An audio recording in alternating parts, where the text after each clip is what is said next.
Барыңызға сәлем, сіздермен бірге мен Қамарсұлу Ерғалиева және сіздер Сұлу Меди каналындасыздар. Енді бүгінгі біздің талқылайтын тақырыбымыз атеросклероз жайлы болмақ. Енді атеросклероз дегеніміз ол ірі және де орташа тармақты артериялардың ішкі және де осы ортаңғы қабаттарында бетта апопротеині бар липопротеидтердің, яғни тығыздығы төмен липопротеидтердің және де холестериндердің жиналуынан болатын, сонымен қатар денигатиндердің артуы және фиброзды түйіндердің пайда болуымен оларға кальций тұздарының тұнуын айтамыз. Бұл бізде коронарлық артерия, оның үш қабаты болады. Сыртқысы адвентиция, ортаңғы қабат бұлшықеттік және ішкі қабаты интима.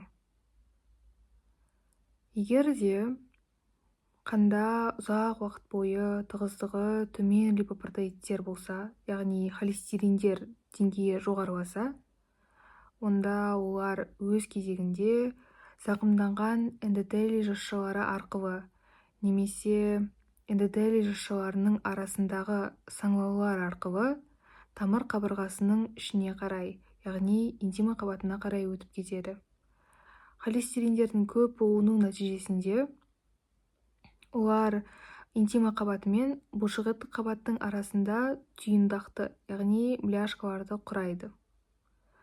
Ал бұл бляшкалар өз кезегінде үлкейіп, тамыр саңылауын тарылтады. Содан қан жүруіне кедергі келтіреді. Атеросклероз механизмі жалпы ол осы эндотелий жасушаларының зақымдануынан, яғни дисфункциясынан басталады. Енді осы тығыздығы төмен липопротеидтер, яғни холестериндер зақымданған эндотелий жасушалары арқылы немесе эндотелий саңылаулары арқылы ішке қарай, яғни интима қабатына қарай енеді. Бұл бізде интима қабат ішкі қабат, ортаңғысы бұлшықеттік қабат және де сыртқысы адвентиция қабаттары.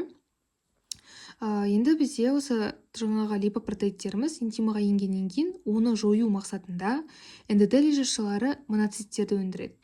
Ал моноциттер жаңағы интима қабатына қарай өтіп макрофагтарға айналады.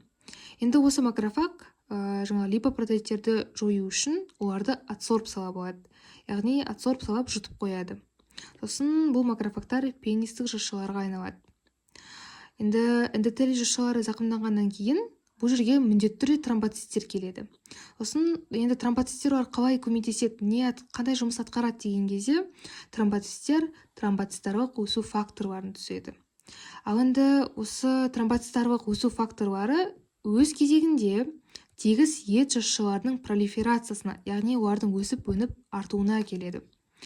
Нормада негізінде тегіс ет жасушалары ол тек қана осы ортаңғы қабатта ғана болу қажет.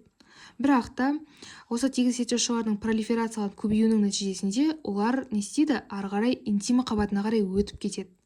Вот міне. Енді осы тегіс ет жасушалары өз кезегінде олар коллаген, эластин талшықтарының артуына келеді. Және де бұл тегіс ет жасушалары осы липидтерді тоже бұлар да сіңіріп алады. Енді бұл жаңағы тегіс ет жасушаларын біз пенистік жасушалар деп те атаймыз. Содан кейін осы интима қабатында некроз процесі жүреді. Яғни бұл қалай болады дегенде, жаңа айта кеткенімдей, бізде макрофагтар майларды сіңіріп алды дедік, және де тегіс ет жасушаларымыз да осы майларды сіңіріп алды. Сосын бұлар не істейді? Майға толып кетеді и ары қарай жарылып кетеді, яғни ыдырайды. Бұл ыдыраған жасушаларды біз көпіршіктенген жасушалар деп те атаймыз.